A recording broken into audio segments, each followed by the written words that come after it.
So ito yung ano, ito yung 5.3 square meter na pond. Maliit lang siya, sa ilalim lang siya ng A plant riser. So, ang A plant riser na technology, ginawa siya to save space or to create space underneath, no? Kasi sa ilalim, in fact sa ilalim nito dati may manok yan. Kaya lang na-discover namin na ang manok pala pag may tubig sa ilalim, medyo madaling nagkakasakit. Oo. Kasi malamig siya. So tinanggal namin yung manok, isda na lang at saka halaman. Ayun. Which is the original design talaga. Mm. Trinay ko lang kasi sa syudad kasi maliit ang space. Wala ka ng room for expansion. Pero dito, dahil sa technology ng A plant riser, nakakreate ako ng space at nag-multiply siya ng how many times yung production area. Ayun. So dito sa ibabaw nga, pwede mag-mushroom dito kung pwede. That will be later. Ayan. So, yan yung na-develop ko over time. That was 18 years ago. Almost 2 decades, Sir Jojo. Yeah, almost 2 decades na research and development. And then, ang purpose ko talaga nito is making things possible in small spaces in the urban center. Because lahat ng tao dito sa syudad ay galing naman sa sa probinsya, no? Walang syudad dati. Nagkaroon lang siya ng syudad kasi dahil sa opportunity ng mga tao na magtrabaho dito. Kami na nakatira dito sa urban center, mahirap na puro na lang bili kasi nagsahod ka nga ng malaki. Pero 60% ng kinikita natin papunta ng pagkain Nagagastos sa pagkain. So, the way to save your money or our money is to grow our own food. That's why we have the slogan, grow what you eat and eat what you grow. Stay healthy, live simply that others may simply live peacefully. Dito sa urban center. So, ganyan yung nadidiscover kong mga inspirations dito sa Umas sa Balay. Umas sa Balay. Sir Jojo, pwede mo ba sabihin kung ano-ano yung mga klaseng vegetable meron ka dito? Okay. Ikot tayo, pwede? Sige. Sige po, dito. So dito, Lettuce. Meron akong lettuce, meron akong carrot, meron akong Thai basil. Ito naman is spinach, matanda na siya pero namumulaklak. And then kukuha lang ako ng seeds dyan. And then for food, ito non-food man ito kasi ornamental lang siya. Ito may okra. Fern, okra. May okra. Ito mayroon akong batch of okra dito. Ito. Yung iba malaki, maliit kasi hindi dapat sabay-sabay. Okay. Para everyday ka mag-harvest. Okay. So ito lettuce and then ito is I think choy sum ito. Choy sum. So pang sabaw-sabaw. Sabaw at saka pwede din i-salad. Ito Salad. pechay ito. And then ito herb. This is Gynora procumbens. Anti-hypertension, anti-diabetes, anti-hyperacidity. Ito yung nakagamot sa akin. Hyperacidity. Kinakain ko ito. Okay. Parang siyang biyabas. Ito, i-replant pa namin ito. This is Italian oregano. Ito is rosemary. Rosemary. Yeah. Mabango. Mabango siya. Oo. Ito is mint. Mint. Yan. Pero ang dalawang purpose niya para sa amin, pag magsakit ang ulo namin, ganito lang gawin mo. Ginagawa namin. Yan, i-crush mo siya, tapos ipadikit mo lang dito. Oh. Yan, mawala ang sakit ng ano mo. Kung tikma ay, alam mo naman to, di ba? Yan. Minty siya. Kainin Thank you, sir. Yan. Para kang kumakain ng Mentos. Yan. Tapos ano pa, Sir Jojo? Ito, may tilapia kami dito, no? Tilapia, yan. Kain ako ng marami kasi. Yun. Ito is African tea. May talong, carrots uli, yan. May kamatis kami. Okra. Patapos na yung kamatis. Tapos na yung kamatis. Pero may bunga pa rin. Mayroon pang bunga. So, ang maganda dito is magkuha ka lang ng isa, dalawa, para sa salad. Tama. Yan. Ayos. Then may May mga bulaklak din para sa sa mga bees, no, para ma-attract ng bees. Yes, correct. Ginagamit namin Mag-pollination. ito pang namin kasi kung punta kami ng sementeryo, kuha lang kami dito. And then attractan siya ng bees every morning, butterflies, birds. By the way, na-attract ang birds dito kasi may falling water yan. At saka naga-sound ang water, yung sound ng falling water. Attractive siya sa birds. At tapos ang birds naman, pagkatapos ng maligo sila, tulong-tulong sila ito. Kinakain nila yung mga uod. Mhm. So may role ang bird. Oo. Insecticide. Yeah, ano siya, parang Natural. pest control. Pest Natural control. pest control. Ang tawag dyan, biological pest control siya. Sila na yung tumutulong kasi parang nagbabayad sila sa amin na dahil nakaligo sila, Mhm. na-enjoy nila yung may nakakain silang mga uod dito. Tama. May mga mulberry, may malunggay. Ito yung dahon na to, Ito yung, gabi. buyo siya. Buyo. Buyo siya para pag mag-ubo, yung anak ko, ako din, the other day, may sipon at tubo ko, nilalagay ko lang dito. Mhm. Isa lang ko sa init, sa apoy, tapos nilalagay ko dito.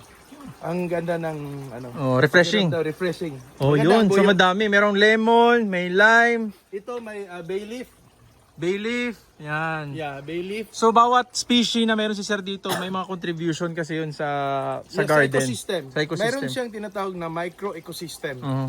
Na para siyang isang forest. Medyo strong. Mhm. Mapapansin mo nga dito, mapapansin mo, yan yan, butterfly. Butterfly, oo. Yan.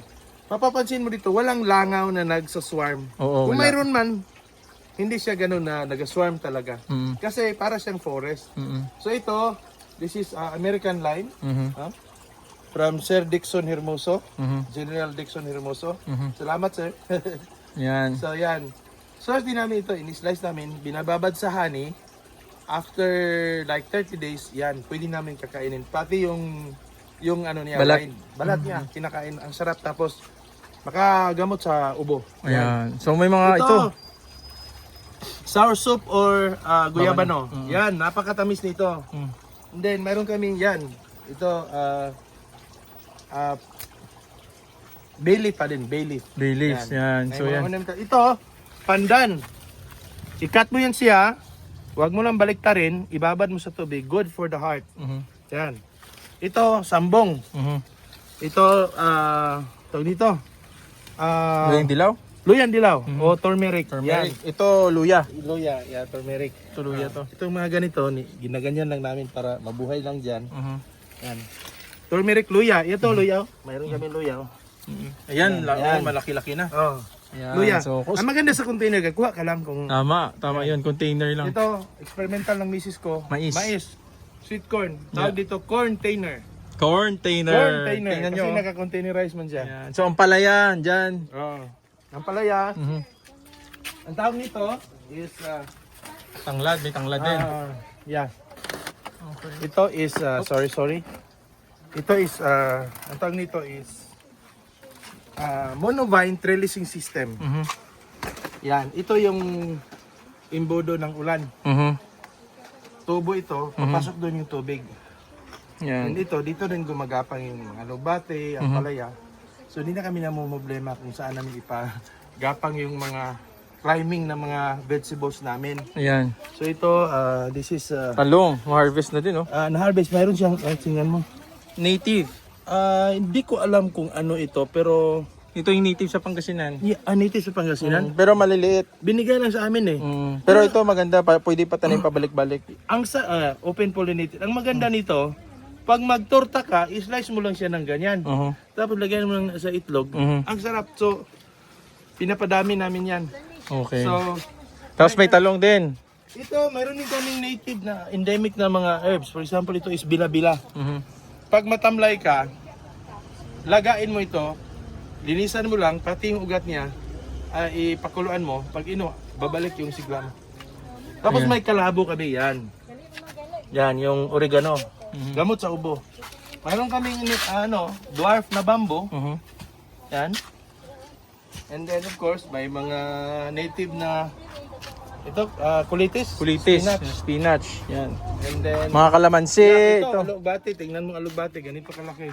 Yan, alugbate, oh. Alugbate. So ito yung sinasabi ko sa monovine trellising system. Dito sila gumagapang. Mhm. Yan. Yan. Alugbate. And then Tuloy-tuloy. Hindi nasasayang po yung space. Ito, Yes. talong. Malaki na. talong, yan, talong. Dito, talong. And then Ang palaya. ang palaya. Ayan.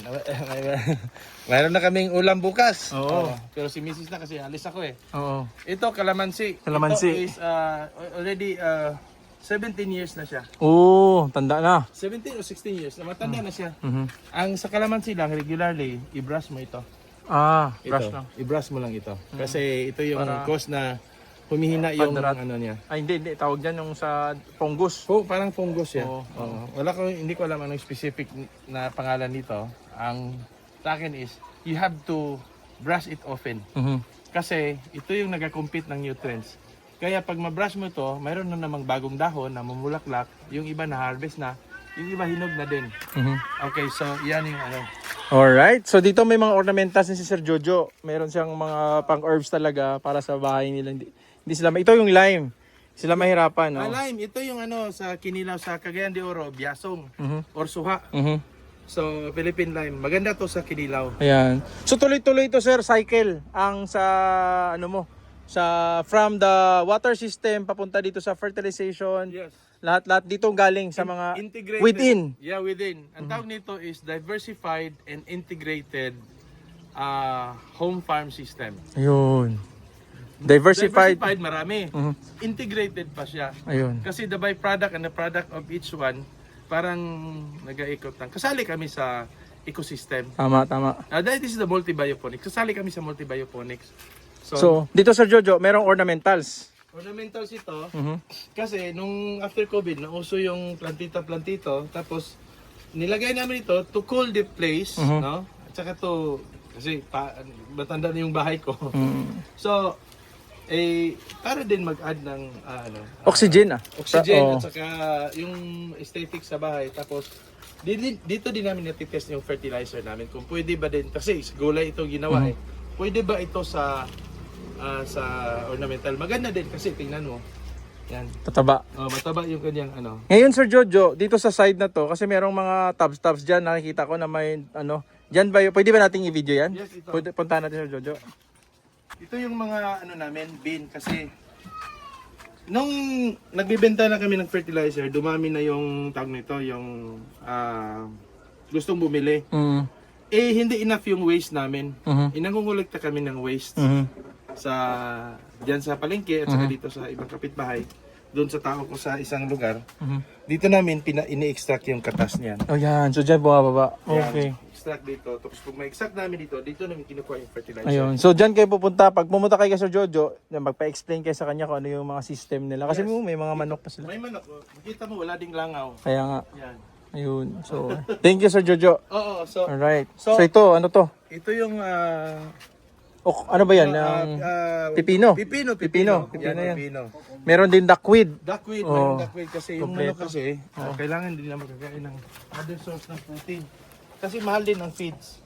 Pag i-harvest mo yan, maski tirahan mo lang ng konti, after few days, dumarami. Tama. Yan, ganito siya ka prolific, no? Mhm. At saka pinapakain namin dito sa manok, yan. Oh, may manok din pala dyan sa baba. Oh, puro lahat may manok pala paikot. At Ayun. saka tahimik sila. Tama. Kasi pag makainom sila ng makainom sila ng probiotic, medyo relax sila. Ayun. Pero So, dito, akala mo ano lang sila, no? Parang relax lang. Pero pag kainin mo yan sila, ako ito, may, yan. Yan. kain sila. Kala mo walang manok. Mhm. So, epekto yan siya ng... Parang naubos na tayo itlog dito, sir. Ito, yung iba, Parang- hindi na parang- nangingitlog. Wala. Pero, nangingitlog sila, naturally, wala kaming mga pinapakain na parang, Oo. tawag dito, Artificial na feeds. Artificial na feeds na para dumami. Oo. Minsan, ginawa namin, pero nung wala na kaming feeds, hindi na nangitlog. Okay. So, Parang- nasanay na. Yeah, Oo. tinigil namin, magastos, mahal kasi.